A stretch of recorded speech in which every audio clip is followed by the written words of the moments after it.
up on this week's show, why Nintendo rejected a new F-Zero game. The most hilarious Doom clone ever.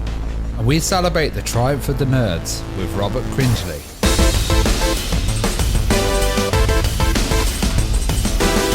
The Retro Hour podcast is brought to you each week with our wonderful mates at Bitmap Books, who've actually just released their biggest project to date, coming in at 652 pages, a guide to Japanese role-playing games covering the entire history of the genre from 1982 to 2020. It actually sold out at its first weekend on sale, but they are going to be reprinting it, and you can find out more and pre-order at bitmapbooks.co.uk. Hello and welcome to the Retro Hour podcast, episode number 283, your weekly dose of retro gaming and technology news with me, Dan Wood. Me, Ravi Abbott. And me, Joe Fox. And great to have you joining us for another Geek Out session all about retro video games and technology. And that's what this show is about. I mean, we cover all kinds of things that remind us of being kids. You know, it could be unwrapping your Sega Mega Drive at Christmas. It could be those endless summers, going to your friends' houses and playing on their ZX Spectrums and Commodore 64s. Or it could be the launch of Windows 95. I mean, you know, we cover all that kind of stuff here. And I think it's fair to say, I mean, we were just chatting before we recorded then. Outside of doing this show, we like to consume other media. I don't know about you guys, but when I'm not doing the show, I spend most of my time, you know, YouTube on in my office watching LGR and Angry Video Game Nerd, you know, all my favourite YouTubers who cover what we talk about pretty much. And also watching retro technology and gaming documentaries as well, because there's so many brilliant ones out there. You know, there's actually a Twitch channel called Video Game Documentaries, I think, and it just shows video game documentaries 24 hours. And it's weird because sometimes you come across it and it's like a deluxe paint tutorial for the Amiga, and it's like got 30 viewers watching it. But, you know, I was looking back at some of my favourite ones the other day, and Fun Candy with Ian Lee is still one of my favourite kind of video game documentaries because it just covers so much, and he talks to absolutely everyone, and it was kind of made in a time when video game documentaries weren't that big. I'm very similar to what Dan was just saying. I just find myself pretty much every single night of my life, probably the past 10 years now, just watching YouTube.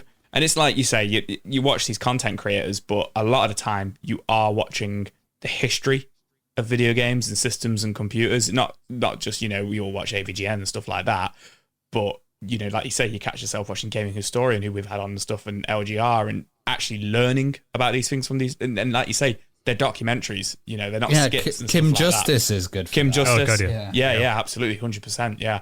And Slopes as well, he's really good with it. And today we're actually going to be going, you know, way before YouTube, 10 years before YouTube was even thought of. And talking to someone who I remember as a teenager watching this incredible 3-part documentary that was on Channel 4 back in 1996. And this was a show called Triumph of the Nerds. Now, I know you're a fan of this as well, Ravi. We've spoken about it before. Oh, yeah, absolutely love it. And, you know, he had absolutely everybody on it. Like, you know, you've got all the Microsoft guys there. You've got Steve Jobs there as well, all the Apple guys. You've got like Douglas Adams as well. It's an amazing insight to look back at when, you know, actually the companies, they were big. They were huge back then. But it was the launch of Windows 95. So it was just before the kind of global domination was starting. And it's just amazing. It's kind of a great documentary. And, you know, our guest, Rob Cringley, he's covered so much, and he's interviewed some of the best people in the video game and in the computer world. Like, you can't get bigger than Steve Jobs, can you? And Bill Gates. Yeah, and I mean, I remember watching Triumph of the Nerds, and I mean, you talked 1996, and, you know, I remember recording it on videotape, but it wasn't like now where you jump on Netflix and binge watch it right through. You had to wait till next week for the next part of it. And before YouTube and that kind of thing, there wasn't really much TV coverage of the history of computers. So I found it really interesting. And it was, you know, the first time I'd heard about a lot of these things. And you're right, he did actually capture it at the perfect time, because you're talking mid-90s, a lot of the guys that kind of started the microcomputer revolution, you know, he checked to Ed Roberts, you know, the guy who made the Altair in here, who was still alive at that point. So a lot of those guys were still around then, and, you know, he could interview them from something that, even though it was only about 15 years later, that felt like such an eternity in technology because of how far things had come on from like the Apple I and the Altair to the launch of Windows 95. I mean, there was a massive change in that decade and a half. And also, a lot of the people have passed that were on the documentary. You know, Steve Jobs, you've got Paul Allen as well, Lee Felsenstein, a lot of people that we've had on the podcast, actually. Well, Lee Felsenstein's still alive. We'll just put that out there. Oh, yeah. No, I wasn't doing a list of people that have passed, but John Scully as well. Yeah, but you're right, though. Steve Ballmer, you know. Well, you're right, though, because, Bob he was one of the members of the Homebrew Computer Club, and we did an episode with Lee Felsenstein, who was, the organizer of the club back in the day. But also, he was employee number 12 at Apple. He was a very early employee. And you'll hear how, actually, they offered him shares in the company instead of paying him originally, and he turned it down. He said, I'd rather have a salary instead, which I imagine he probably kicks himself over today. But also, he ran one of the most... you could say powerful columns in technology back then. He did the gossip column in InfoWorld magazine, and then also made a documentary later on after Triumph of the Nerds called Nerd 2.01, and that was kind of a 1998 documentary looking back at the history of the internet, back to the ARPANET days and everything. So he's a really interesting guy, and you'll also hear a little anecdote in here about how Bill Gates told a bit of a fib as well about a story involving a voucher that was quite interesting. These people are like legendary status. Like, people probably do business schools on Steve Jobs. And, there's so many films that have come out. So to actually get somebody's opinion that's sat down with him and met him over this whole period of time, it's a really unique view. And, we ask him about the movies that have been released and the best kind of interpretation and try and get, the truth behind it, really. Yeah, and you bear in mind that, Steve Jobs hired and fired Bob Cringley several times from Apple. I think about 3 times, actually, so he knows him very well. So, like you said, it's good to kind of get someone's opinion and stories directly from someone who was there at the time. So, I'm really excited for this week's guest. And, someone who I still regularly watch Triumph of the Nerds. It's on YouTube, and for people who haven't watched it, I'll put it in our show notes. I probably revisit that documentary at least once a year. I still find it really interesting to look back on. So it's going to be a really interesting insight to those early days in Silicon Valley with our special guest, Robert Cringley. He'll be coming up in around 20 minutes from now. Now, lots of news stories to get through this week. Let's jump straight in with a Nintendo story. You a fan of F-Zero, Joe? I am. I wouldn't say like, oh my God, it's one of my favourite games of all time, but, I've played them all and I had them all growing up as well. But yeah, we've not had one 16 years since we had F-Zero. Is it GX for the GameCube? I think was the last one. Well, there was meant to be a new one that was pitched to Nintendo. Now, I don't know about you, when I play F-Zero, I've always kind of found I don't know if you could say the unrealism of it quite fun. The fact that it's not a realistic kind of simulation. It's very over the top. It's otherworldly. But it turns out that a company was actually pitching an ultra realistic F-Zero game for the Switch that Nintendo said no to. Yeah, so this comes from Giles Goddard, who is kind of like Nintendo royalty from back in the day. He helped develop Star Fox and Stunt Race FX for the SNES and worked on loads and loads and loads of other games. And he former Argonaut software developer as well. With Jazz San and those guys, yeah. Yeah, exactly. So, his new company, well, they're probably not a new company now, and I'm going to pronounce this wrong, Chuhei Lab, I think it's called.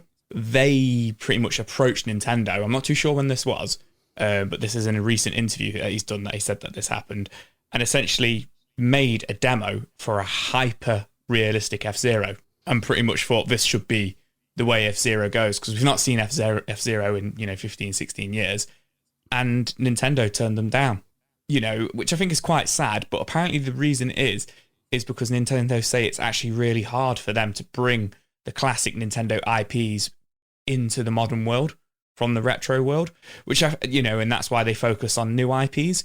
But to me, like, I get it, it's an explanation, but I'm sure they're milking a lot of old IPs recently.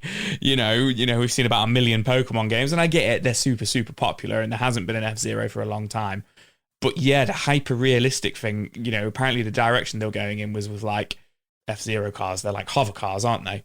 And you were actually going to have control of like there was going to be 4 like hover pads on the bottom of the car. And like that's how you drove the car. And obviously if you smashed into other racers and smashed into into the side and stuff like that, if you broke or damaged your hover, the hover, whatever you want to call them, what would you call them?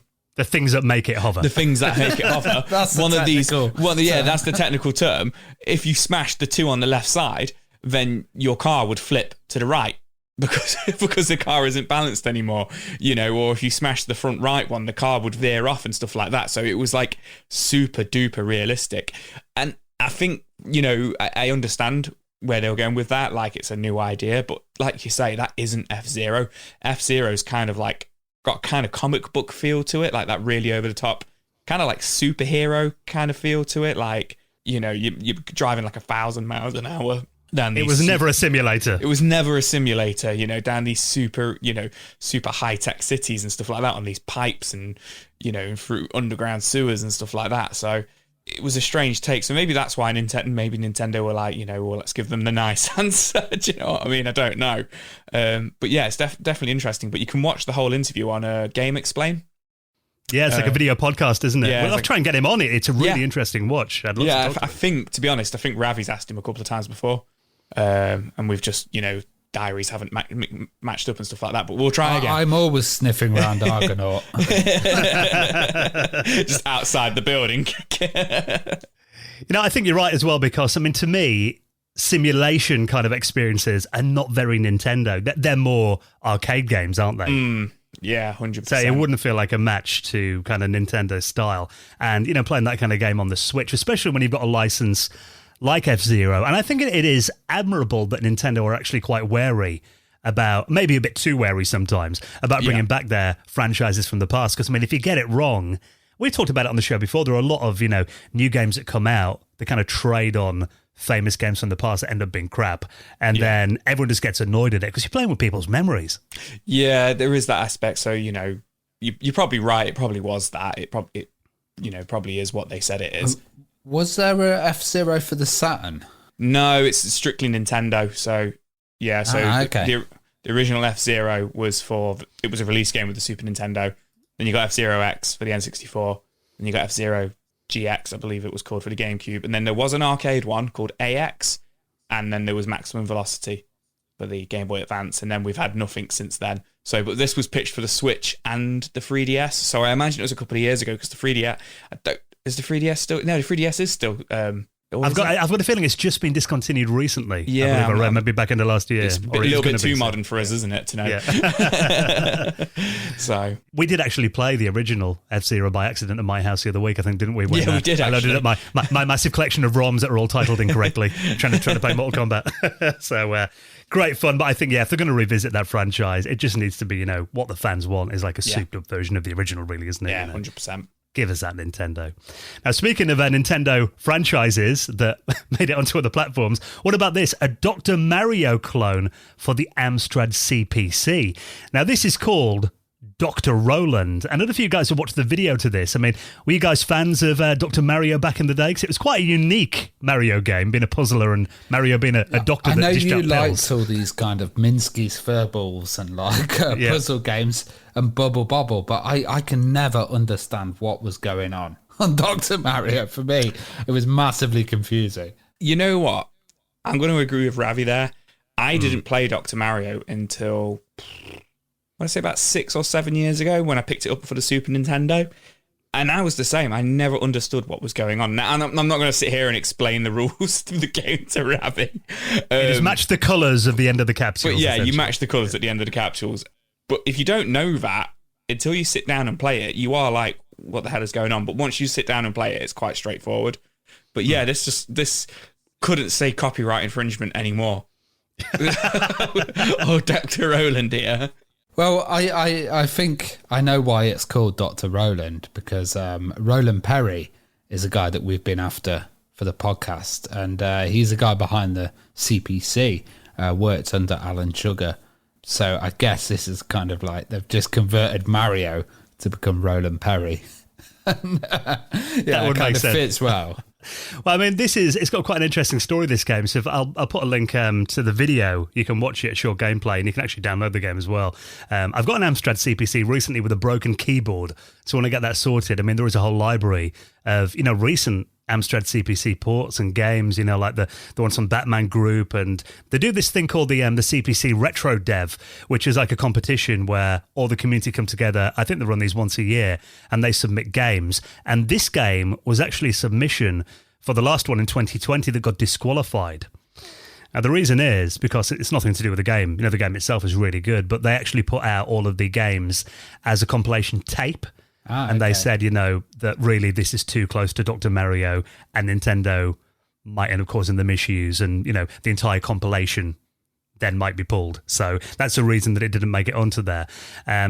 As of yet, it is still available to download. And the thing is about Nintendo, I'm not sure how far they kind of go into it. Would they be bothered about a game that was on I guess the Amstrad CPC? If the assets aren't the same, but I'm also thinking they should have called it Dr. Sugar. That would have been a good one. and I know you say the assets couldn't be the same, but I'm pretty sure they're the same assets. I can see pills. I could be wrong, but it does look really familiar. Like if you showed me that and just said it was Dr. Mario, at a glance I go, oh yeah. But what's cool is, it's actually been ported to a system that didn't have a game like that before, which, is kind of the great thing about these kind of dev jams, where developers get together and they port often, it's, ports of arcade games or stuff that was on other platforms. But I think it's just they don't want to tempt the wrath of Nintendo, which is the wrong dog to tease, I think, in terms of retro games, isn't it, often? So it is out there on its own if you want to give it a download. And, we've spoke about this on the show before. The kind of untapped potential of the Amstrad CPC machines just seems to be getting more realised as time goes on, doesn't it? There's tons of titles coming out. It's really good to see, actually. It's a scene that, I know there's a lot of love for the Amstrad, but I didn't really see that there'd be much titles coming out in the future, and I'm just really happy that they are. And it seems to be like focused in Europe, and that's where a lot of the stuff's coming out. But I remember when a lot of the Americans came over, Adam Kirillik, when he came over to Play Expo, he was like, give me that Amstrad stuff. So I can see it might be growing there, and interest in America as well. In America, it seems to be the GX4000, the consoleized version of the Amstrad CPC that they all tend to be interested in, I think. Oh, he's just buying up all the games for that. Yeah, yeah, exactly. I don't know whether it's just because, obviously consoles were bigger in America than, home computers were here. We more had micros. I had, the NES and Atari and that kind of thing. So I think for a lot of, particularly YouTubers, it's kind of an untapped platform for them to cover, that side of the pond. So I think there's definitely interest from that side of it. But I've actually seen an Amstrad GX4000. I think I saw one in a game shop in Lincoln, and it was boxed in there probably about 2 years ago, and they only wanted about 60 quid for it. Yeah, right. I remember they were selling sealed ones for 30 quid on eBay. Those days are gone.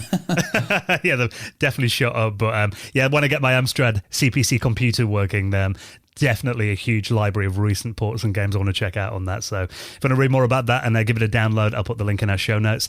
Now, we do love first-person shooters on this show. We've all been fans of FPS games for many years now. Obviously, Doom was the one that changed it all, really, when that came out back in 1993. And there is an article here on CBR.com talking about this new retro-inspired shooter that is probably like nothing you've played before. This is Fashion Police Squad.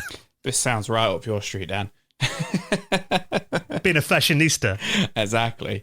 Yeah, so obviously back in the day, Doom clones, as they were called, we eventually became, as we know them, as first-person shooters, but this is an actual Doom clone. It looks and kind of plays a little bit like the original Doom, from 1993. So this is currently in its beta form, which you can sign up to play, and it is due to come out on PC. I don't know, I think it's just PC sometime next year, it says.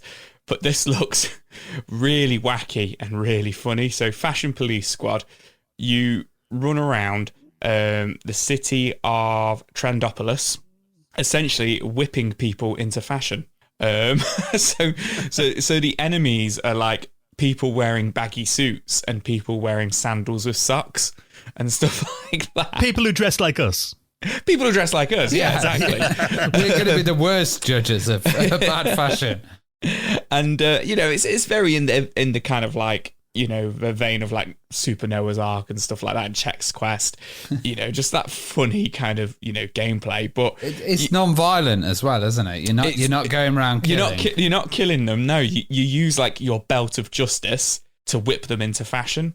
And then you've got like your main gun is a shotgun that is called the 2-die-4, but that's spelt die as in like dying somebody's clothes like or something. A Singer sewing machine as well. Yeah, you get a sewing machine as a machine gun as well. And essentially, as you shoot people with these weapons, they their clothes fit them better. And This might be a bit too early for Joe, but do you remember on Channel 4 there was a show, I think it was Davina McCall, it was called Fashion Piece.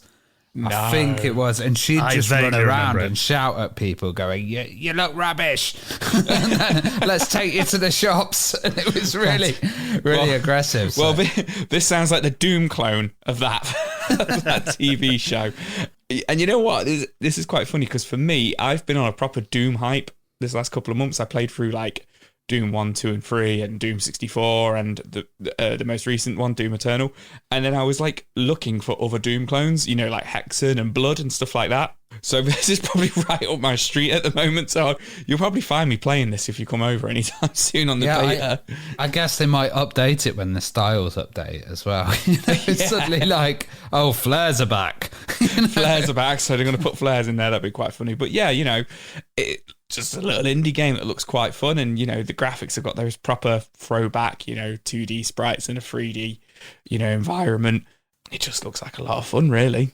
I love that when you shoot with your gun that actually changes their clothes, fire clothes at them, and get them looking more stylish. You get a message up on the screen that says here, when a sandals and socks wearing dork transforms, the game explains that he's now dapper. So it does look loads of fun. Again, very tongue in cheek. Just looks like a bit of a giggle, this game as well. So I do like that kind of retro FPS vibe anyway. So it does look like a nice different take on it, doesn't it? Exactly. Speaking of games that we used to play back in the day that maybe we don't so much anymore, Flash games. Are you guys fan of Flash games back in the day? Yeah, I used to love them. Like, the early internet for me was just Flash games, and you'd also have Flash animations, and before you could get video and stuff, well, you had that real video that was not good. You had Newgrounds as well, which was just an absolutely amazing site full of completely sick stuff. Badger. Yeah,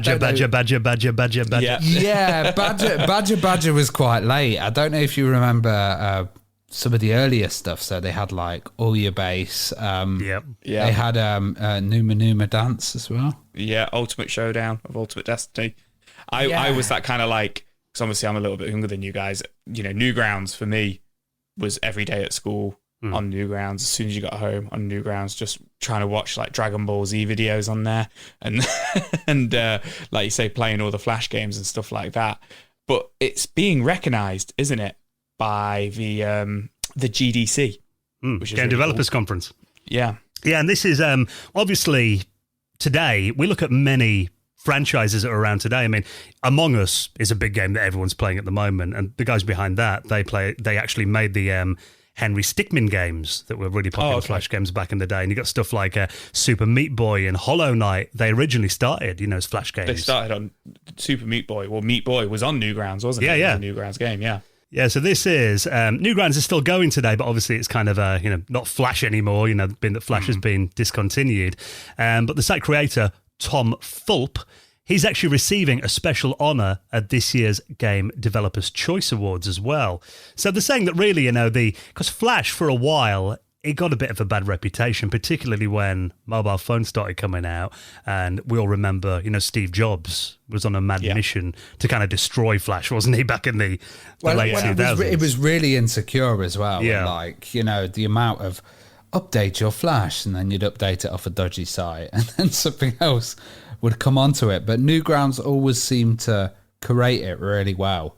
And I think that was the best thing. You went on there and you knew that like there'd be some decent stuff, there'd be some funny stuff. And it was also picked out really well. It wouldn't just be random rubbish. There was some hilarious stuff. Oh, God. There's one that stands out when I was a kid, the film Hurricane, and they did a Flash version of that. And I think the kid's like, I love you, Hurricane, and he just beats him up in prison. It's like, it's just stuck with me, that. It is good, though, because I mean, really, the idea of this award they're giving him or recognising him is really to say that, you know, it was a breeding ground and kind of a precursor to the indie game scene that we've got today. You know, these Flash games. Yeah, so. It's the Pioneer Award he's receiving. Okay, yeah, well, I mean, that makes sense because, you know, these kind of, especially back then, you didn't really find these games before online stores became available. You weren't getting these games on the N64 and the GameCube and that kind of thing. It was just these little games that you play on the internet. Yeah, absolutely, on your lunch break at school. Did you IT guys at school. ever try to code anything in Flash? Yes, we funny you should ask that. There was about 6 or 7 of us who really got into Newgrounds at school around 2003, 2004, and we had Flash on our computers at school. So we used to spend our lunch breaks, you know, because you could go into like the IT suite. You know, I'm old enough that my school only had one IT room. You'd go into the IT room and, you know, to do your homework essentially, but we would all make our own Newgrounds animations, and we were all trying to make like I can't remember the name of the actual. It was a Stickman show. Yeah, the fighting Stickman on like the fighting levels. Stickman. Yeah. And we'd spend hours and hours and hours trying to make these videos. You know, in hindsight, I was terrible at it, but 1 or 2 of my friends were really, really good at it. I would make websites and Flash websites. You'd have to recompile it every time you had to kind of upload it again. Yeah. And they became a bit of a nightmare, but I do remember when MySpace came out, people would replace their whole MySpace with like Flash. And it would be like, wow, this guy's elite. It was tough to do though. Yeah. I do remember Flash websites. I had mates that would make them, and you know, particularly intros. You go on, and there'd be like an animation at the start of the website, and you click to enter, and you go into it. I used an Amiga on the internet until around 2001. So when I saw that, not having Flash didn't work on the Amiga. You didn't even see the loading bar. I know, yeah. So to me, it was a world of pain. But, you know, after that, yeah, I mean, even though it was a brief period, probably from around, you know, 98 to about 2008, that decade, really. The early 2000s, I think, were kind of the sweet spot for Flash games, but it was definitely you know, a point in time that it is nice to see some recognition and kind of what it did for the industry, I think. So and there are actually a load of those Flash games and old animations you can play at archive.org. They've actually archived a huge collection of those as well, if you want to play them in kind of a little a sandbox environment as well. That's a lot safer than installing Flash on your modern machine. So I remember Shockwave was another one. Shockwave, I think so. Macromedia, Yeah, Macromedia. Yeah.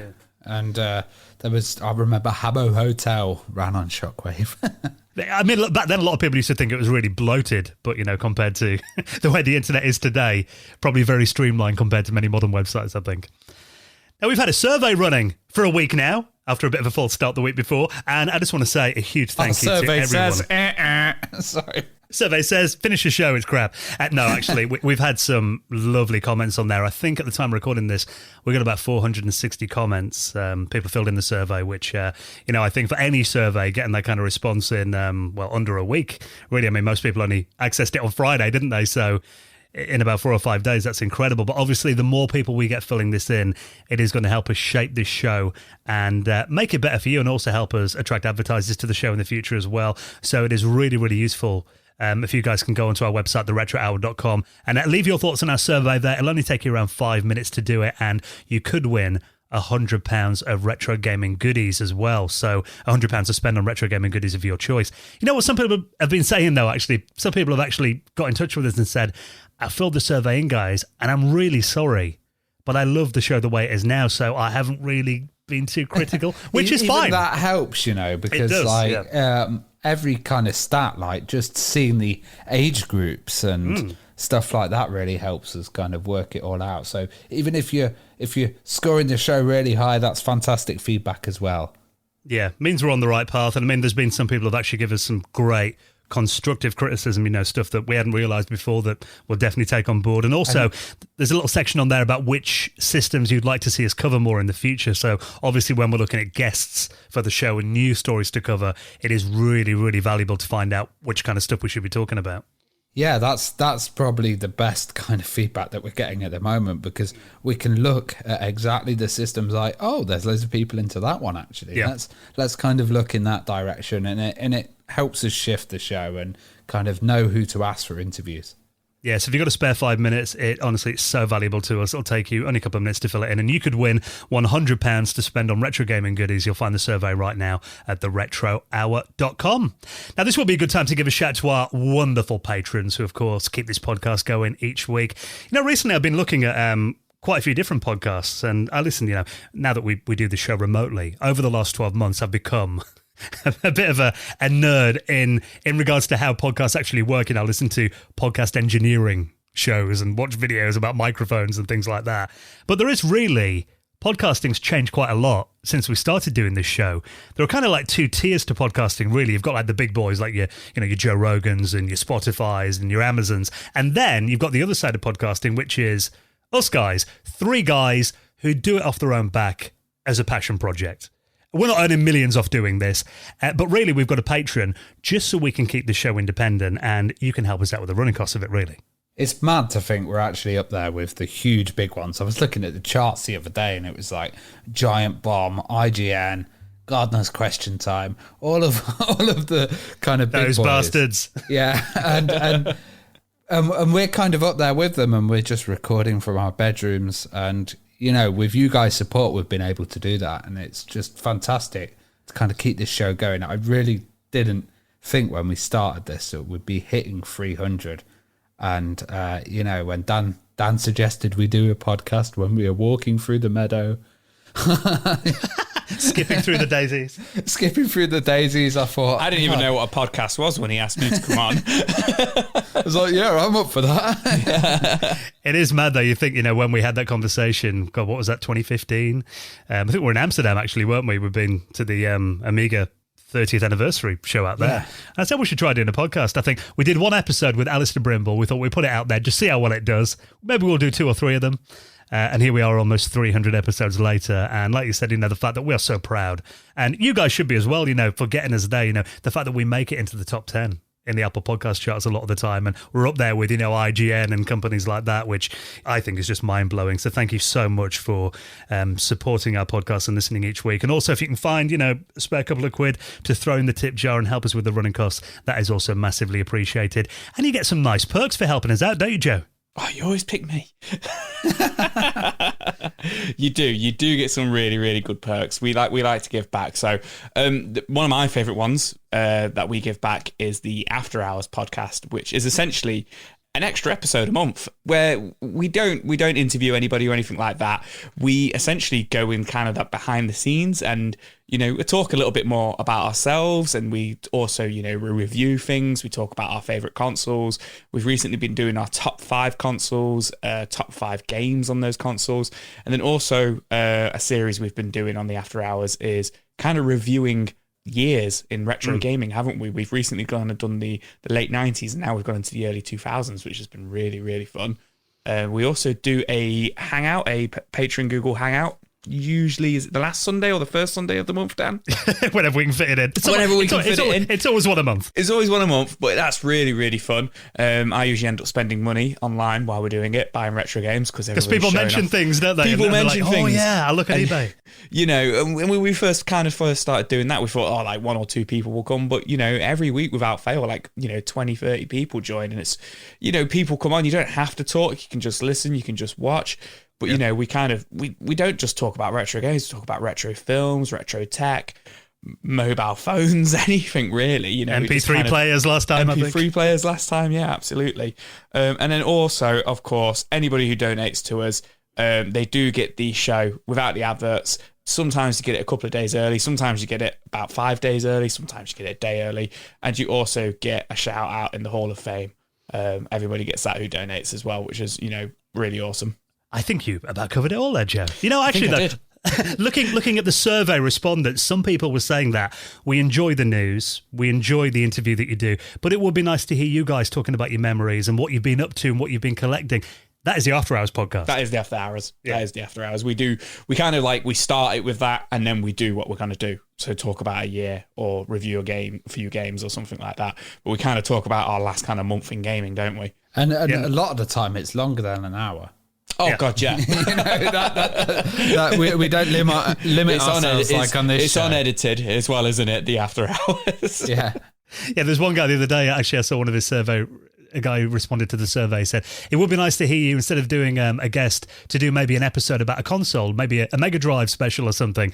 Again, the After Hours podcast, we often do like system deep dives, don't we, where we do an hour and a half, 2 hours about we're doing the Super Nintendo, I think, next. So loads of memories and our top 5 games on the system. So I think you'll enjoy that show if that's your kind of vibe. And there were a couple of people who I've seen survey respondents saying, it would be nice to have the show without adverts. Again, back us on Patreon, cost for a cup of coffee once a month.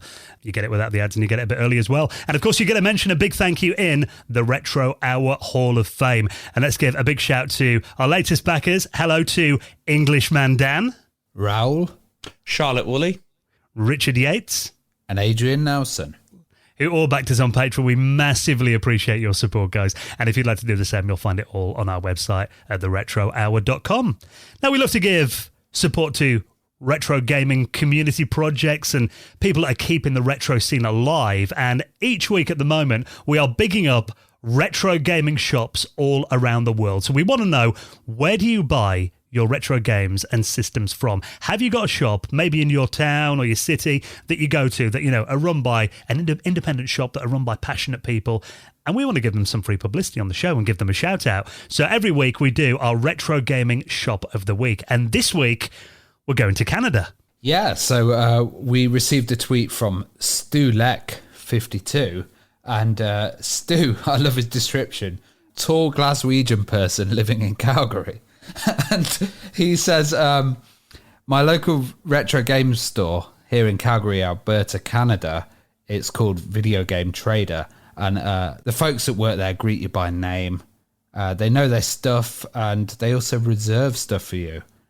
So as soon as they get it in, they're absolutely fantastic. And this place is apparently been running for 25 years, which is pretty awesome. It's the biggest video game retailer in Calgary, and it specializes in rare, retro, new and used games from all of the different generations. Wow, that explains it, because I've just been on their website and they do sell their games and stuff on the website. And the 25 years does explain it, because on the retro page, they have 350 pages, not 350 listings, 350 pages of listed retro games. And each page has about 50 games on there, which just kind of shows how big this shop is, which is awesome. To see that they're kind of like, that's not to say that they're killing it or anything like that, but to see that they're thriving, they've got that amount of stock. And it's not like it is here in the UK sometimes, where, you go into a shop and they've got a master system, It looks amazing as well. Like the thing, as soon as I saw an image of this place, I thought Blockbuster. And the logo's very Blockbuster, isn't it? And the shop decal. Yeah, and the kind of blue that you get on it. And even the layout of the games, how they're like kind of laid out like videos were back in the days. Really, really amazing. But for 25 years to be kind of doing retro games and doing that service. Before it was retro. Retro, and like just looking here at some of the pictures, Joe would go mad here. Look at the amount of copies of Nintendo NES titles that you've got. I know. Like 4 copies of Super Mario 3 boxed. My wife would kill me if I went into this shop. To me, there's an image Ravi pulled off their website that he shared with us, and obviously you can check out their website and the Facebook and see all this. But the window display, the amount of box systems they've got when you walk up to that. I mean, imagine seeing that just on the street lit up at night. I think I'd float across the road and get stuck to the window. Yeah, I think that's actually like their display that they use to go to shows. So they also go out to trade shows and they kind of sell all of the stuff when shows are going on, and they've got a stand. They look like they're really established and a fantastic resource. And I was thinking Dominic Diamond's actually from Calgary, isn't it? So he needs he lives there. Pay a little visit to this place and do some Games Master reviews live there. That would be an awesome hookup. Yeah, so Video Game Trader, our retro gaming store of the week, you can check out their website at videogametrader.ca. And if you've got a place that you go, let us know about it on our socials. You can tweet us at Retro Hour UK or drop us an email, show@theretrohour.com. And let's keep these independent video game retailers going. We'd love to give them a shout out on the show.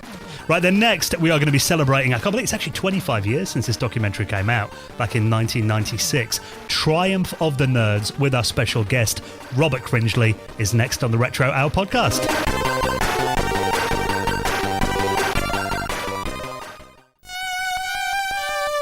You're listening to the Retro Hour podcast, and it's time to welcome on this week's very special guest. Now, we're so excited to talk to our guest this week. He's a journalist, an author, a documentary maker as well. You know him from classic documentaries like Triumph of the Nerds, Nerd 2.01, and of course, the Lost Steve Jobs interview that we need to talk about as well. Welcome to the Retro Hour podcast, Robert Cringley. Hello, Bob. Hello. Pleased to meet you. Yeah, great to have you joining us. Now, before we get into all that, we're actually recording from the UK. I was reading that you studied here in Britain as a teenager. I did. I went to, I guess, the equivalent of high school in Liverpool. You know, there was an old boy who had gone to America and done well, and he gave a scholarship for one boy to go to his old school. And so I won it, and that's what I did. So did your interest in journalism kind of start when you were in Europe?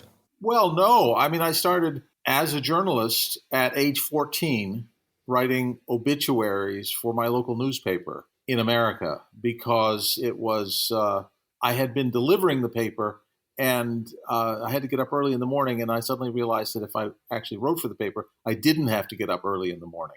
And so they gave me a job, and the first job for almost any reporter in those days was writing obituaries. And I remember my first obituary I wrote, I forgot to mention that the person had died. And Wow. that apparently is a problem. And the widow called up and yelled at me.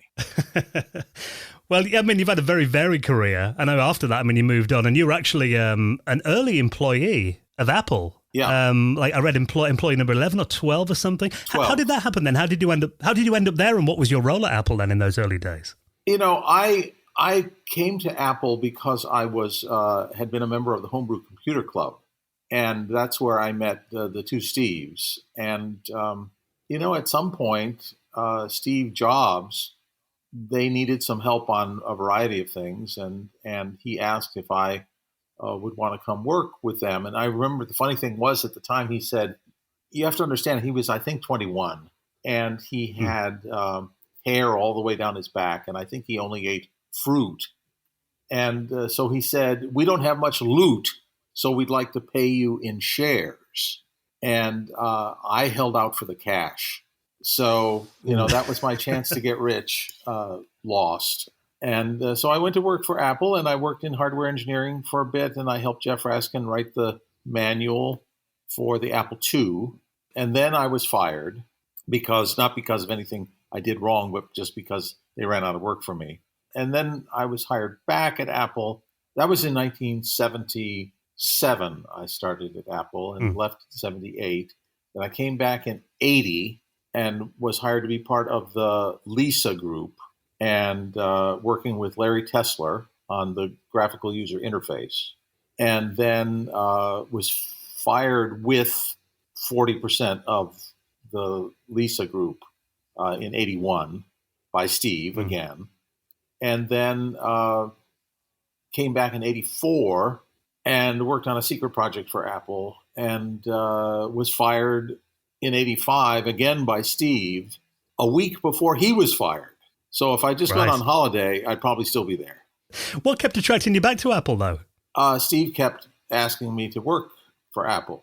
So, you know, you have to understand, I've been fired from almost every job I've ever had in my life. I think I've only voluntarily left once. And yet there are these multiple employers who've employed me several times. So I guess I must offer some, you know, service or some usefulness, but apparently I'm such a pain in the ass that eventually it's not worth it, so they get rid of me. So you mentioned the Homebrew Computer Club there as well. Was it as legendary as they kind of say, and were there just so many companies and pioneers coming out of it? Well, the Homebrew Club was really odd because it was composed almost entirely of doctors and teenage boys. And the doctors had money and the teenage boys were smart. And so it was a peculiar, very egalitarian, because it turned out the teenage boys had the knowledge. So you would go in to these meetings and the kids would be teaching the adults. And that was a role reversal from most of society in 1977. But everyone was very excited about this new technology, and there was no internet. There were most of the knowledge had to pass from person to person. So groups like this, the Homebrew Computer Club was actually the second personal computer club. The first one was somewhere in New Jersey. There was one, and then the Homebrew Club, and which ran for over a decade. And it was very exciting. And yes, there were companies that came out of it.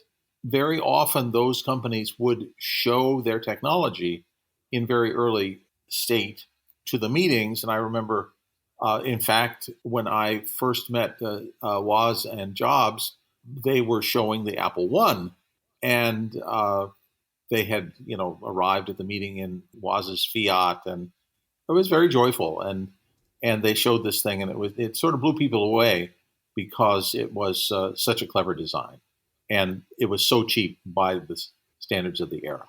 Yes, we've had Lee Felsenstein on the show before, and he was talking about the fact that there just seemed to be a real kind of energy buzz around the Homebrew Computer Club. Yeah, did it feel like you were at the start of something that was going to be huge? Well, Lee was the leader, and he's the guy who sat up there with the big stick and ran the meetings. And so, he what a great engineer in his own right. The computers that Lee designed are legendary. And there was a very high standard of knowledge and content. And yet at the same time, it was very open and embracing, which is unusual sometimes for technology. A lot of times, a lot of really sharp tech guys, at least in those days, were sort of assholes, and it was like a no asshole zone. So that was unusual in that respect. Well, I know that home computers, microcomputers, weren't very affordable in those days. I mean, what was your first home system then, and did you have to outlay a lot of cash for it? Well, it was an Apple I, and Woz made my case. Oh, so it didn't, it was $500, I think it was. It had 4K of RAM, but the price standard for a computer at that time was generally in the $2,000 to $4,000 range for something that wasn't a kit. So it was a very expensive item. It cost as much as a car. And if you'd hung on to that Apple I, it would be worth a lot more today, I imagine. Yeah, it would be worth my Apple I, especially because Woz built my case. So, it wasn't much of a computer. It wasn't very useful. And the fact that there are as many of them around as there are is probably can be chalked up to the fact that we knew at the time that it was a sort of historical artifact and was kept around for that purpose. Because I've seen them. They have a couple at the Computer History Museum, and they fire them up every now and again. They still run, but there's nothing you can do with them. Well, you've kind of been known as the man who can get the real inside story since the 80s. And I was wondering when you first decided you wanted to start covering the computer industry. Well, I started covering the computer industry when it stopped hiring me. So my last job in the computer industry was at Adobe Systems. There I was employee number 29, and I was the original product manager for PostScript. So, and the original product manager for Adobe Illustrator, which was their first consumer application. Well, obviously after that, I mean, from 1987 to 1995, I mean, you wrote the infamous Notes from the Field gossip column in InfoWorld magazine. I mean, any kind of strong memories that stand out from your time at InfoWorld? I'll tell you, if we continue the Apple theme, there was an interesting thing that happened once. There was a man who called up from Apple one day, and he was, for some reason, wanted to tell me a lot of things. And he told me a lot about product plans, and then he sent me a spreadsheet that had Apple's product roadmap for the next 3 years on it. And so this was a time when Apple was considered to be sort of a very leaky company. But the peculiar thing was that we had, and it worked out, it was correct. We had 3 years of Apple's product plans, and we could have written, a 3-year story. But instead we decided to kind of wait it out and anticipate what was coming next. And then get a bunch of, we got like a dozen scoops out of that. And we knew way in advance what was coming, but we had to do it in such a way that we didn't bust this guy. And that was probably the most exciting experience for me as a journalist, because we had all this information and we were playing this cat and mouse game. So that sort of thing happened. But otherwise, it was a young industry being run still by the founders of the companies, which meant that it was very unprofessional and certainly matched my temperament completely. Well, that column must have given you a lot of sway back then. Did you have kind of a lot of power in the industry then? Well, no, I don't think so. How would a journalist have power, and how would they use it? Like, were people worried about what you'd write? Yeah, they were worried about what I would write. And I remember I was single and I was dating a woman who was in the industry. Her employer found out that she was dating me, and she almost lost her job just on principle. Wow. And it certainly hobbled her career a bit. But she then changed jobs and didn't tell anyone she ever knew me again. So I guess it sort of hurt my love life a bit. But, I don't know. Given that there was a time when people would call you up on the phone and give you 3 years of data, there were lots of ways to cover these stories. And there were lots of things happening. It was an interesting time. And there were characters. Oh, such characters. They were people. They weren't companies. I've got to ask, Bob, what's kind of the background with the name Robert Cringley? Because I know others have also laid claim to using that as a pen name before. Well, I don't usually like to talk about this, but I'm the third Robert Cringley. The first Robert Cringley was Rory O'Connor, and the second Robert Cringley was Laurie Flynn, a woman.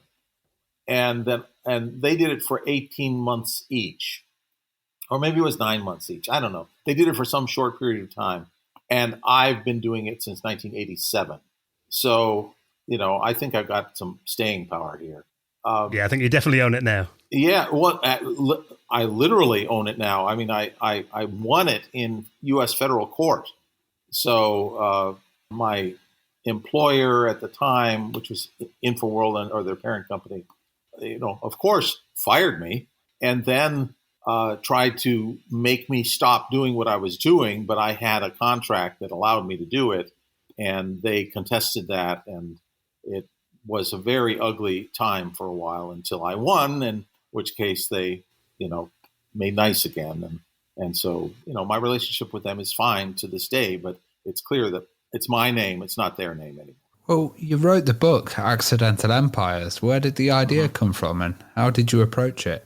Well, there was a lack of, there had been a book, The Fire in the Valley, that had come out, which was about the early history of the semiconductor industry leading into the personal computer.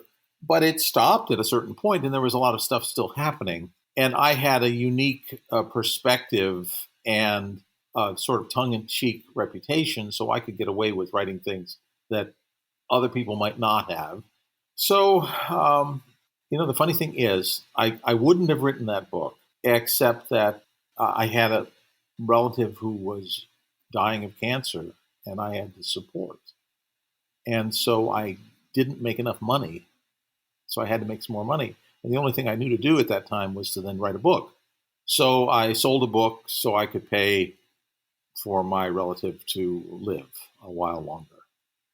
And that's why, if you ever read that book, if you look at the dedication, it says it's for Pammy, who knows we need the money, and that was who I was referring to. Well, in that book, it was very insightful, and I know one story in particular that often comes out from that book is the famous anecdote about Bill Gates and a tub of ice cream. What was the story there? And I believe Bill actually answered that, did he? Well, Bill denies it. Bill denied it and denies it to this day. But it's absolutely true, which says something about Bill. He's perfectly willing to lie about this. It was the guy who was behind him in the queue at the store. Who the story is that Bill was at this convenience store, and he was buying a tub of ice cream, and he wanted to use a coupon to get it at a lower price. And he was digging around looking for the coupon, and he couldn't find it. And finally, the guy behind him paid the money, the extra money, to get Bill out of the way. And the guy who did that was an engineer at Boeing and had worked with my coworker at InfoWorld. Our Seattle bureau chief was a guy named Jeff Angus. And Jeff had worked at Boeing with this guy. The day after it happened in the queue, Jeff had bumped into the guy, and the guy said, "You'll never believe what happened. I was in this store, and I was buying Bill Gates, and blah, blah, blah." I told the story. And so I heard it the day after it happened, and that was like years before I wrote it in the book. So I had Jeff bumping into his old friend. I had the name of the old friend. I called the old friend. He confirmed the story. This guy has no reason in the world to lie about it. So, the story is absolutely true. And Bill Gates is just lying when he says that it's not true. One more thing. One more thing. There's a funny thing. There was a biography of Bill Gates called Gates, and written by two reporters up in Seattle. They were at a party, and the subject of Accidental Empires came up, and they were at the party with Jeff Angus. And the story of Accidental Empires came up, and they said, "Oh, that book, we hate that book." And Jeff said, "Why do you hate that book?" And he says, "Well, it's full of lies, like that story about Bill Gates and the coupon." And Jeff said, "I was the source of that story." And they said, "So it's true?" "Yes, so it's true." And he said, "Yeah, of course it's true." And their response was, because they had also interviewed Jeff for their book, and they said, "Why didn't you tell us that story?" And his reply was, "Well, you weren't asking those sort of questions."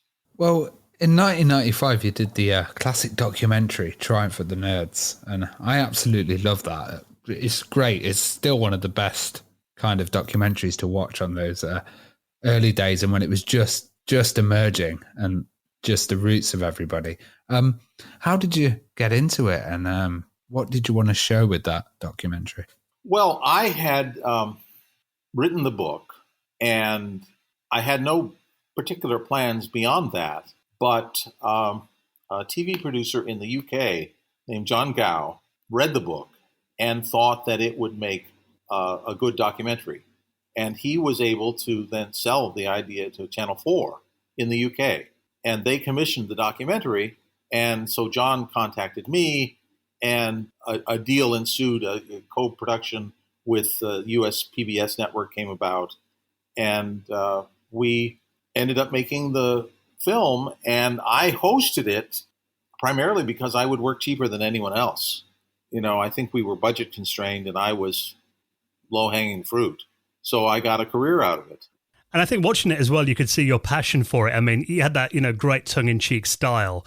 And I love the way you delivered it, and all the legends that you spoke to as well. I mean, was it hard kind of tracking everyone down? I mean, I guess you already knew all these people anyway from having worked in the industry already. Was it easy to get them on board and get those interviews done? Yeah, that was maybe another reason for hiring me, in that I was a known adversary. I could get these people on the phone, and I proved that I could get them in the room.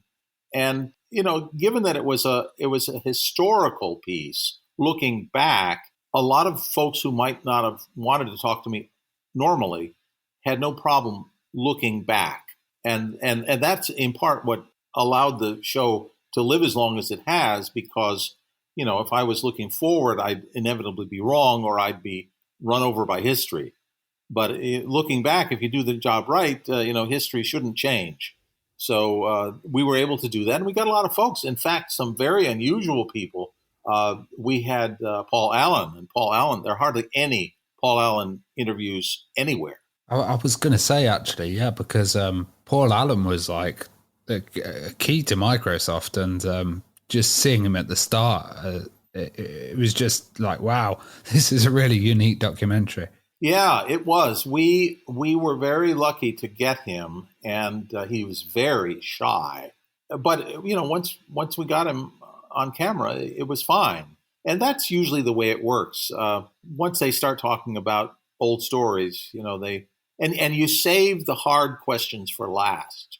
So that gets them committed to the process. And then once you know you've got enough stuff from them that you're going to use it anyway, then you can afford to take risks and ask questions that are perhaps leading or controversial. Yeah, then if they walk off, you've already got the rest recorded. Yeah, exactly. Well, you've got to get them to sign the release, though. That's the thing. And in fact, we had an interesting story about that. For some reason, that wasn't my job. I wasn't the producer, and so therefore I didn't have to get these people to sign that piece of paper. But we had a variety of producers, some of whom were better than others. And one instance where they forgot to get the person to sign on the spot was Bill Gates. And so after the fact, they sent the release to Microsoft, and they went to the Microsoft legal department, and the legal department said, no, we're not going to sign this. And so, then Bill wasn't going to be in the show. And so I pressed. And so finally they sent back the release, but they had rewritten it. And the way Microsoft had written the Microsoft legal department, this is an American corporate legal department. This is the way they function. They had rewritten the license that we could use the footage that we shot for this production, but only if Microsoft then owned the production. Oh, wow. Yeah, it was peculiar because they weren't trying to take money away from us, but they were trying to control the intellectual property for all time. And not just Bill, but the whole darn thing, and which was ludicrous. And so the producers called me up in a panic, and I called Bill and said, we're not going to use you because your people are jerks. And unless you make them change, you're going to be written out of history. And he said, fax it up to me, I'll sign it and fax it back. And that's what happened. I've got to ask Bob, coming from like a UK audience back in the mid-90s, I was a big fan of the Amiga. And I remember thinking, they're going to mention the Amiga or the Commodore 64 at some point soon. Didn't get a mention at all in Triumph of the Nerves. I mean, No. Was that deliberate or was that just a lack of time? Or It's a funny thing. I knew Chuck Peddle, who was the guy who did the 6502 that was the processor that was in the Apple II and also in the Commodore 64. And so Chuck had done the Commodore PET. But that was my only connection to Commodore at the time. And, it's a funny thing. You're right. It just sort of fell through the cracks there. And it was a huge story. The Commodore 64 was enormous. And the fight between Jack Tramiel and Irving Gould was a great story. And the fact that Jack was an Auschwitz survivor. And, I obviously could have gotten a great chapter out of that. I don't know why I didn't. Except I just didn't have any connection at the time. Now, ironically, one of my best friends now was the chief scientist at both Commodore and Atari. And so, but I didn't know him then. And that, I guess that was a choice. You couldn't deny the IBM PC. And I was already telling the CPM story and the Apple story. And, it was a 100,000 word book contract and it went to 109,000 words. So I guess there's the lady who calls up the publisher and says, how long is a novel? And they say, well, what do you mean? And they said, I just want to know, how long is a novel? And I said, well, our typical novel is about 80,000 words. And the lady says, oh, thank God I'm finished. And so, it's that sort of thing. I was aiming for 100,000 words. I ran over it by 9,000 and I said, I guess I'll stop here. Oh, it must have been an exciting time in the industry. You were like covering Windows 95, the launch. When we were doing Triumph of the Nerds, we shot at the launch that day in Redmond. And it was exciting. We saw Jay Leno, and the funny thing was that Windows was already dominant. The idea behind the Windows 95 was that it somehow was going to be bugless and automatic and would do all these wonderful things, which it kind of sort of did. I mean, it was a pretty good release, but it wasn't what they had led us to believe it would be. But it was fun to be there, and they were certainly making an event out of it. And it was cool that we got to cover that. It's been looking back on that. I mean, when you watch part 3, it's in, isn't it? When you were at the launch, if you watch that now, it looks like a like a rock concert or something. You know, I guess it'd never been a launch like that in the software industry until that point. You know, it was done outdoors, and the actual presentations were done in a tent, and that was unusual. Apple had really developed event marketing, but it was always on a stage in an auditorium or a theater. And I think that this was Microsoft attempting to outdo Apple, and part of it was this change of venue, and the rest of it was making it just numerically and physically bigger because, you know, it was outdoors. Well, you interviewed some of the biggest pioneers in the industry, and of course, out of it came the lost Steve Jobs interview as well. That was, I think, only around 10 minutes of it were actually used in Triumph of the Nerds, and obviously it was like 70 minutes long, the full interview they got with Steve.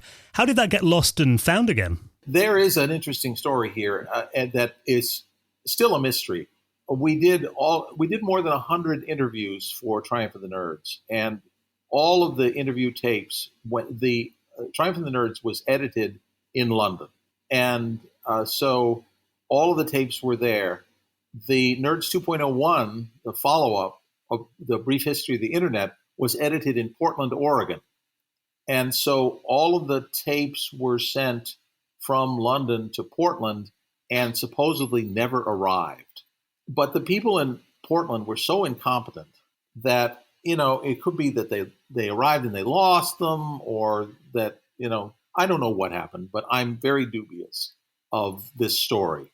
The fact that we had the Jobs tape was just fortuitous. It was just a miracle. And that is that when the interviews were made, they would dub a VHS copy of every interview for the director to look at before going into the edit. And so the director is a guy named Paul Sen, who is still in the UK media. He runs Furnace Television in Glasgow.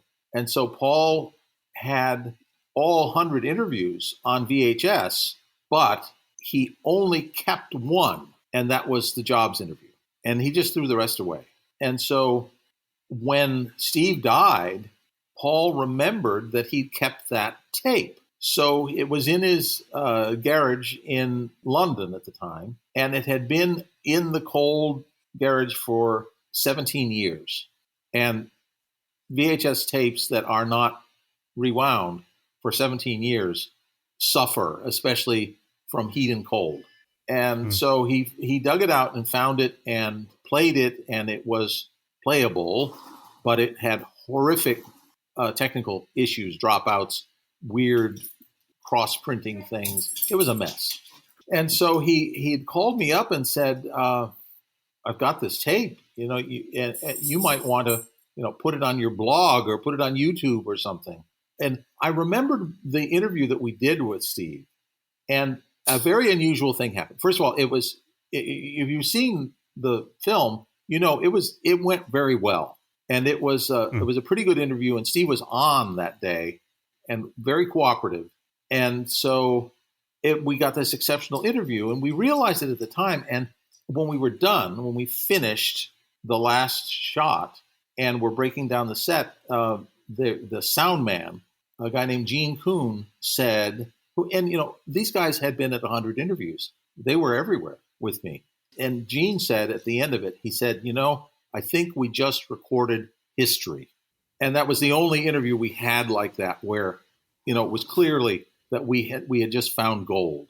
And that's why Paul kept the interview. So we had this tape, and he wanted me to give it to my readers or my viewers or just offer it to the world. And I thought, you know, I'm greedy. I thought, well, we could make some money from this. And so I had to think of what to do.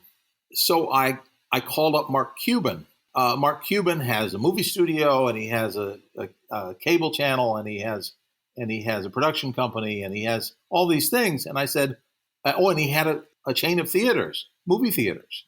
So he said, well, you know, if it's playable, let's put it in the theater.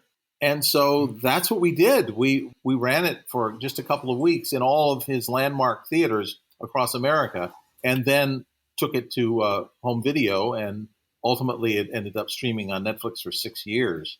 But the funny thing about it was making it usable was a real technical challenge. We took the VHS tape and took it to what was at the time the best post-production house in London and asked them to fix it. And they couldn't.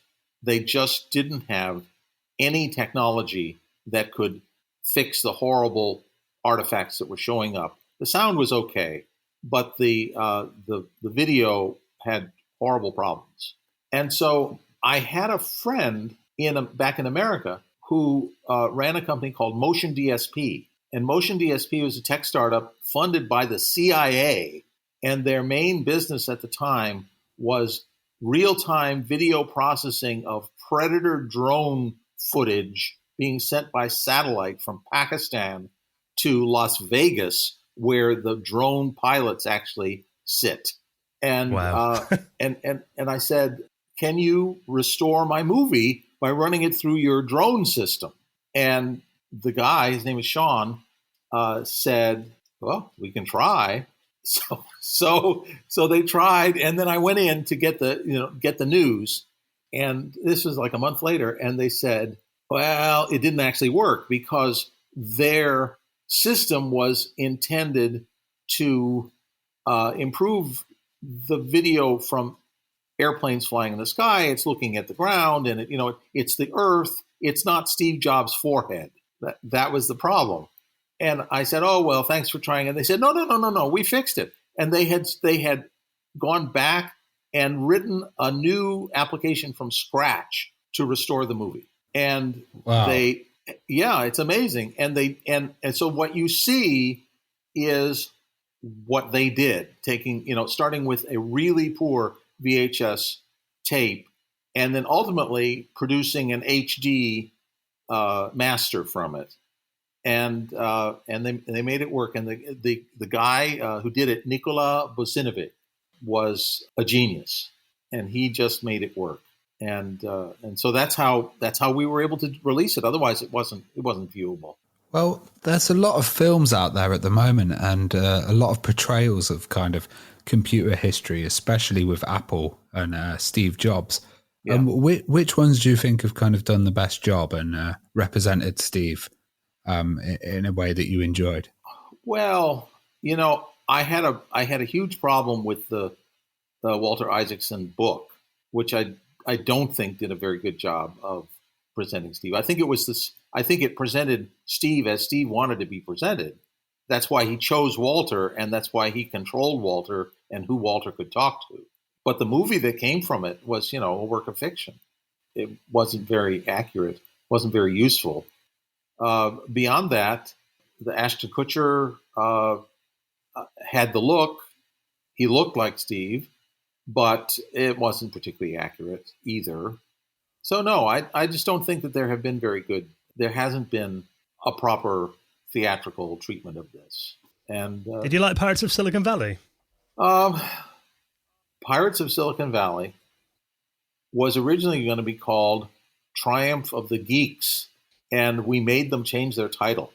That was a really interesting film because it was based on the book Fire in the Valley, which pretty much ended the story of that book at the moment where the movie begins. So they bought the rights and they could claim something there, but the actual work that they did was pretty much their own reporting. And I'm not saying it was wrong, and it was fine, but it also was also a very early story and was trying to do a lot. And I think that there are more intimate stories that are worth telling at greater length. If you look at the Paul Allen autobiography that came out, where he tells the story of having non-Hodgkin's lymphoma and dying, and hearing Gates and Ballmer in the other room plotting to get his stock from him. And I had heard that story I knew a woman who had been Paul Allen's girlfriend. Paul Allen always has a spectacular girlfriend. And one of those girlfriends had told me the story. So I had that story, but no place to use it. But, it's at that kind of level of detail. If someone could haul all that stuff together, I think it'd be an amazing story. Yeah, absolutely. All these stories that haven't really been told to the general Well, public. except he wrote a book about it, but Yeah.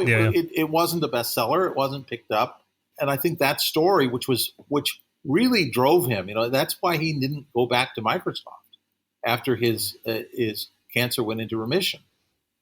And he had a bone marrow transplant, and he was cured. And eventually, it came back, but it wasn't for 20 years. So he could have gone back to Microsoft, but he didn't because he didn't trust the leadership. Well, getting back to your Steve Jobs interview, I thought that was really interesting because, I mean, that was a unique moment, I thought, because you had Steve, who at the time, he was observing Apple as an outsider at that stage, wasn't he? Do you think that kind of made that interview quite unique compared to all the ones that we've seen? Well, I think a bunch of things made it unique. But yeah, it was 1995. It was, Next was in decline, but still running. We shot it at Next headquarters. And he hadn't gone back to Apple, and he couldn't even imagine going back to Apple. So he was ruthlessly honest at the time about both companies. He didn't particularly want to talk about Next because he was already dismissing the effort. So yeah, it was an interesting time. We were very lucky to catch him as we did.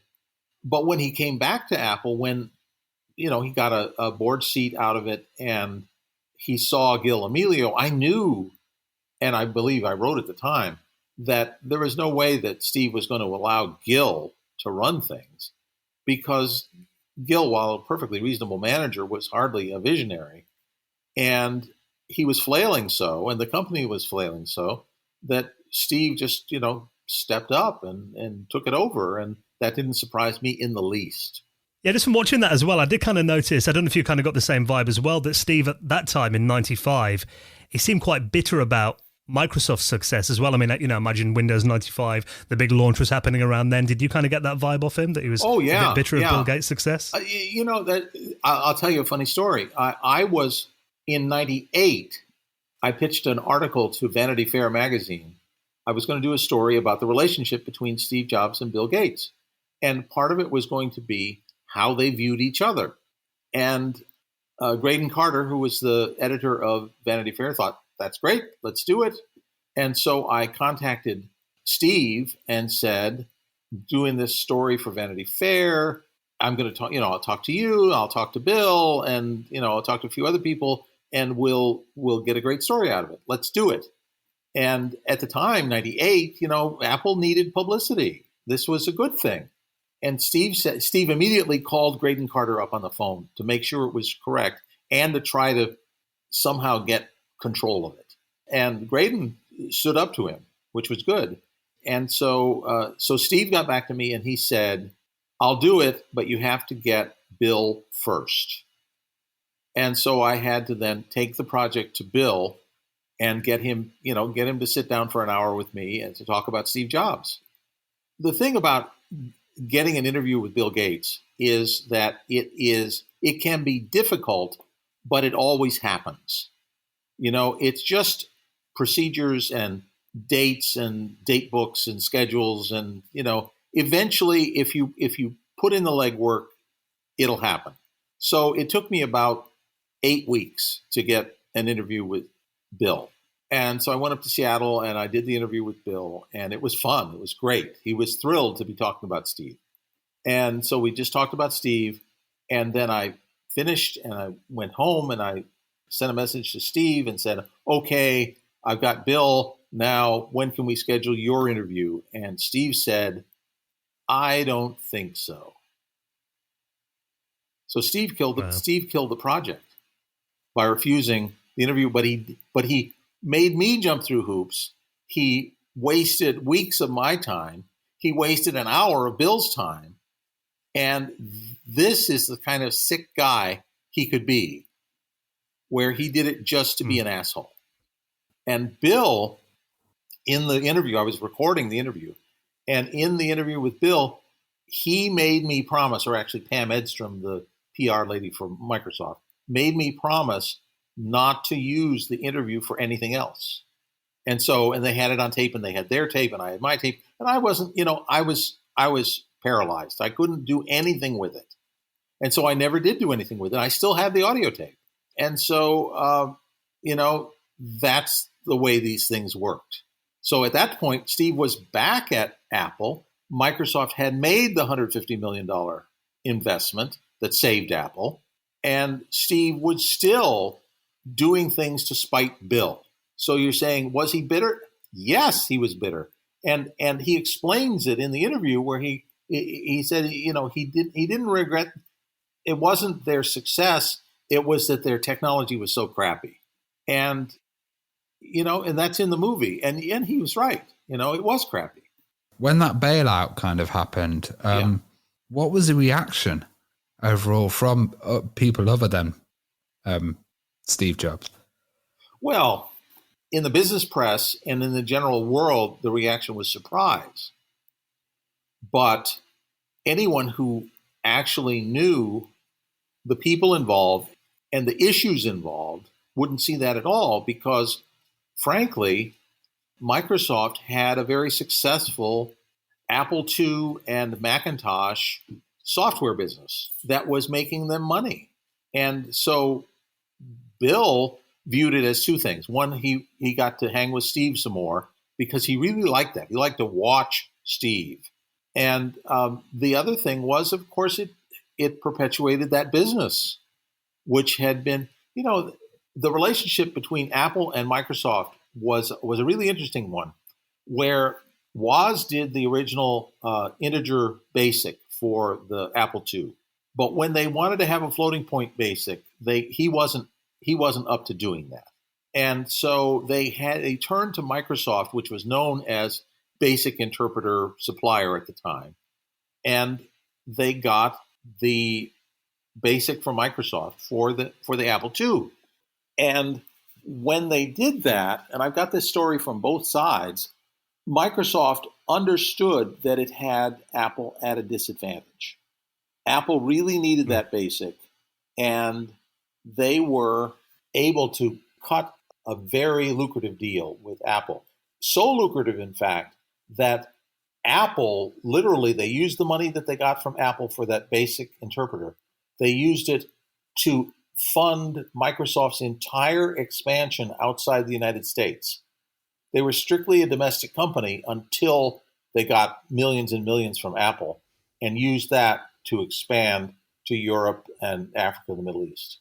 So it changed Microsoft for the better and made them a much bigger company. And they were very gleeful about it. They were gloating about how they had sort of taken advantage of Apple.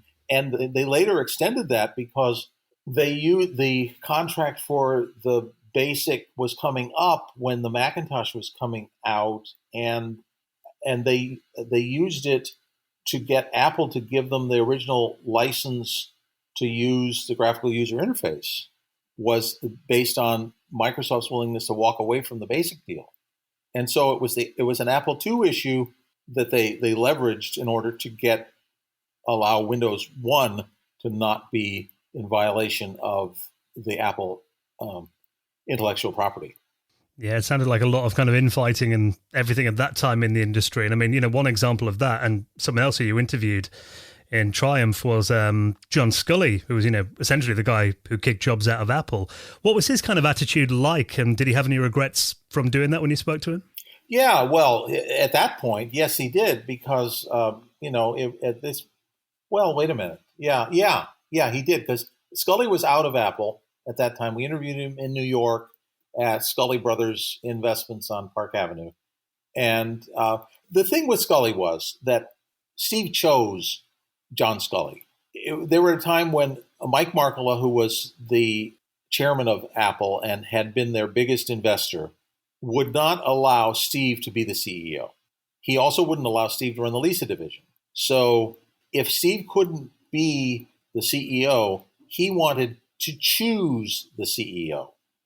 And so exactly like he chose his biography author in Walter Isaacson, he chose someone who had no background in computers, the computer industry, so that Steve could control what he knew, what Walter knew and what John Scully knew. So Steve seduced John Scully, who had been working at PepsiCo in New York.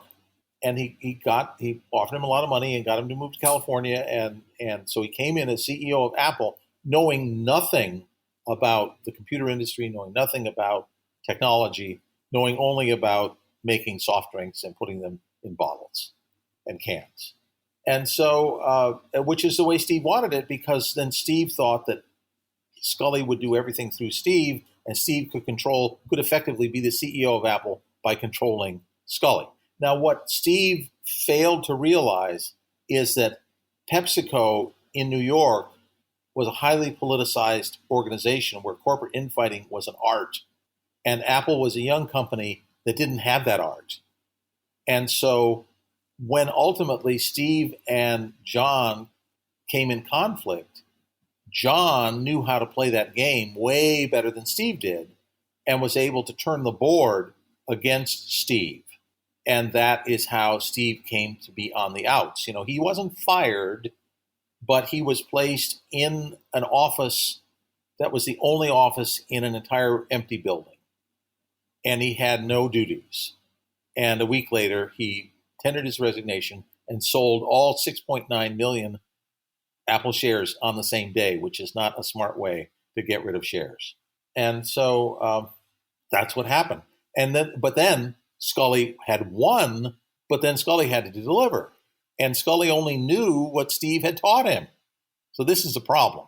And the way that, and Scully looked brilliant for the first year. And he looked brilliant for one important reason, and that was that he immediately canceled all of Steve's pet projects. And Steve's pet projects were costing Apple about $200 million a year.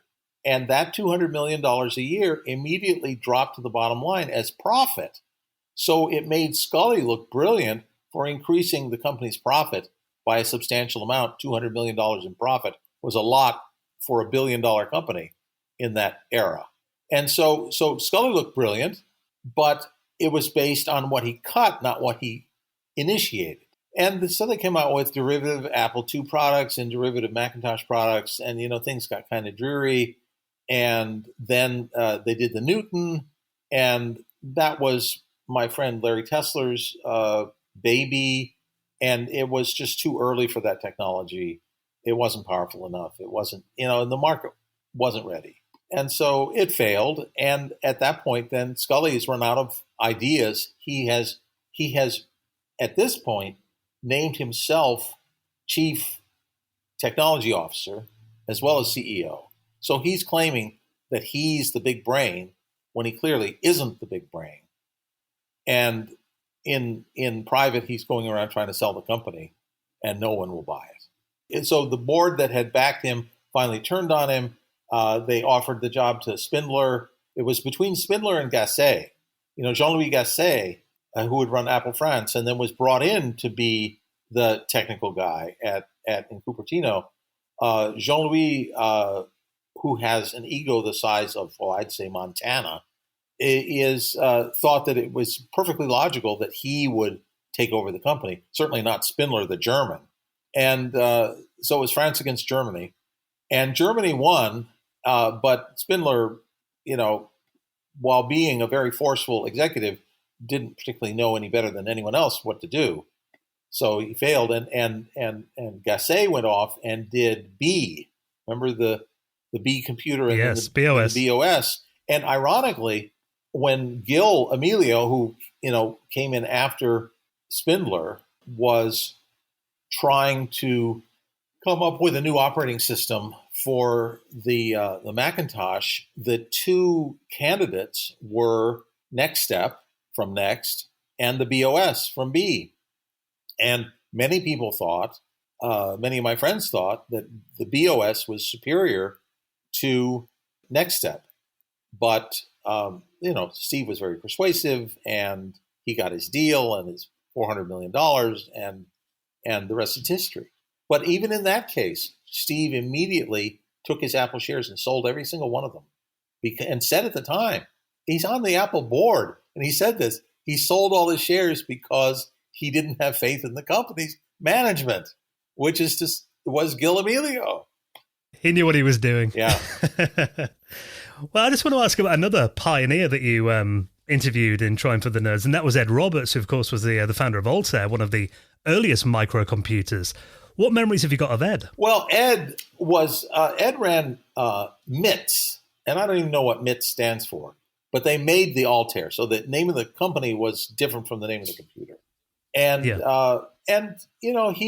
had been in the Air Force. He was an engineer, and he was in Albuquerque, New Mexico, and he wanted to make a computer, and they made it. And this was the computer, the Altair 8800 was the computer that Paul Allen saw on the cover of whatever computer magazine or whatever magazine it was at the time, and showed Bill Gates, and they realized that they had to get moving, and Bill dropped out of Harvard as a result. So that was inspiring, and certainly Ed Roberts, was the guy in the right place at the right time. But ironically, the right place was Albuquerque. What was there about Albuquerque? There wasn't an indigenous tech industry at the time. It was just a place where people worked at the White Sands Air Force Base, which was near Albuquerque. So Ed started the company, and it was an incredible success in a way. And there were models that were developed that were very extremely advanced that sort of never came out. And when we interviewed him, Ed had, after he sold MITS to someone, he had decided to have a career change, and he became a medical doctor. He went to medical school and had a practice in the state of Georgia, and that's where we tracked him down. And I hadn't known Ed before, so this was new to me. I mean, I knew the stories, but I didn't know Ed. And we got along famously because we're both pilots, and he was very pragmatic, and he just did what seemed logical at the time. But they were surprised at the success of the Altair, and it was so successful that customers would come and camp in the car park waiting for their computers to be completed so that they could take them home. And this is customers from all over America came to Albuquerque and camped in the car park. I guess people still line up for iPhones today, don't they? So not much has changed. Yeah, so not as much as they did, but I can certainly remember. Yeah, lined up around the block, and so it was obvious that there was a huge unmet demand for this kind of technology, and there wasn't anything you could do with it particularly. The first Altair 8800 didn't have it was paper tape. It didn't have a keyboard. You had to flip toggles to load in manually the boot prom loader. And so, you had to have this sequence memorized or on a piece of paper to run those toggle switches to get it fired up.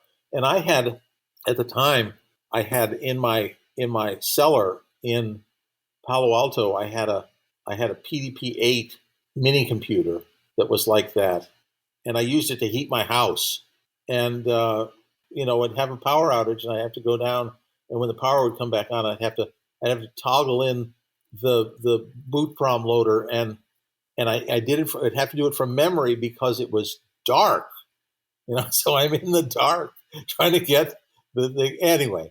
It was another era, and you certainly had to know your hardware in order to even have a chance of running your software. And I love as well in Trying for the Nerds, not only did you get like the guys that founded the industry, but you got the next generation as well. And you interviewed a 10-year-old kid called Edwin Chin in there, who was, he was a self-confessed computer nerd. Have you still kept in touch with him? And do you know what he's up to today? Yeah, he's an engineer at SpaceX. Oh, wow. And if you think about it, that's perfectly logical.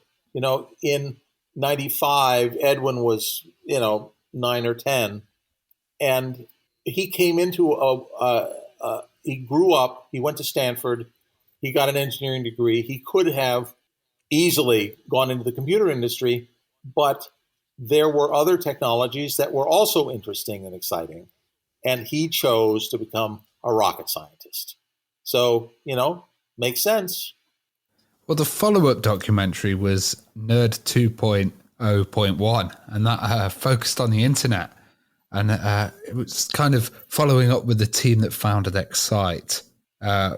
Really must have been an exciting time for you to cover the internet. Yeah, I think so. It was, we were able to do the the story of the ARPANET, and the people were around. Bob Taylor, who was the DARPA guy who commissioned the ARPANET that became the internet, was very helpful, and he was available in those days. And he just died last year. So we got to talk to a lot of important people, Vince Cerf and Ed Roberts and Steve Roberts, and there are a lot of Roberts in this business. And so, yeah, it was great. And we had the Excite Boys as just a prototypical internet startup of that era. But I knew them. I had helped them already. I helped them get their first customer and their first venture capitalist. So we had a good relationship, and they allowed us in. And Excite could have, they could have been Google. They should have been Google. But the funny thing about it is that they saw themselves as a media company that they got to through search, when the Google boys were keenly aware that search itself was the treasure and that they didn't have to get to something else. Excite was reacting to Yahoo's success, and Yahoo didn't particularly have technology initially. They just, made up lists of websites that they liked. They had a manual process, and because Excite felt somehow that they were playing catch up with Yahoo, they thought that they would be going from a computer search thing to something more hands-on that they labeled as a media company, when in fact that was a gross error and they should have stuck with search. And just to tell you, I told them that. I made it clear to them that they were not paying enough attention to search, and they didn't understand me at all. So, kids. Well, a lot of people at the time, I remember reading, in like the mainstream kind of newspapers and stuff, they'd say, they're kind of talking about the fact that they thought the internet was just a fad at that stage, many of them. And I mean, even Bill Gates, he wrote the infamous Internet Tidal Wave memo not long before you filmed that documentary. Yeah. When speaking to him, did you kind of get the impression that Bill was playing catch up at that point? Oh, yeah, absolutely. But the funny thing is how a lot of it has to do with how you pose the questions. Because questions that people are asking in that era were things like, how will the internet do against CompuServe or America Online? And, those were private networks that no longer exist. And yet the assumption was that the internet was at a disadvantage and that those proprietary networks had all of the power. And so if someone asks the question the right way, you end up, you're saying, clearly CompuServe will be around because that's the question you asked. The internet is vulnerable, when in fact the internet wasn't vulnerable at all. So, in retrospect, we can see things very differently than we saw them at the time. And Microsoft, because Bill thought the internet was communism, that's how he put it, he wasn't going to have anything to do with it. It seemed to him that the whole point was to get all the information onto CD-ROMs that you could sell to people. And, but in fact, the world moved quickly past that. And once Bill realized that and wrote that memo, which was based on John Walker's memo, The Last Days of Autodesk. And John Walker, founder of Autodesk, the original CAD company, had retired to Switzerland, believe it or not. And but he was still actively involved with the company, and he wrote these. He was kind of a tax refugee in Switzerland, and he wrote this thing that said, this is how Autodesk can die. And Bill read it and realized that if Autodesk could die, Microsoft could die. And if Microsoft could die, what would kill it? And the only obvious thing that could kill it was the internet. Well, Bob, it's been a real insight into those classic, pioneering days of the industry. And honestly, I could record another 4 or 5 hours with you, all these amazing stories that you've got easily. But obviously so much has happened in, the 25 years since Triumph of the Nerds was on. Yeah. Would you ever do a part 2? Well, we almost did. At the end of the film, it says, see you in 10 years. And we were a month from starting shooting when PBS in America pulled the plug. And I still don't understand why. It's doubtful. I have a show coming out next year called Startup America, which is about tech startups. And so I'm still in the business. But to follow up, to pick up from where we left off, I think too much time has passed. Well, people can catch up with what you're doing now on your website, cringley.com. You keep that regularly up to date? Yeah, cringley.com. Fantastic. Well, Bob, thank you so much for coming on and sharing some of your stories with us. It's been an absolute pleasure talking to you. My pleasure.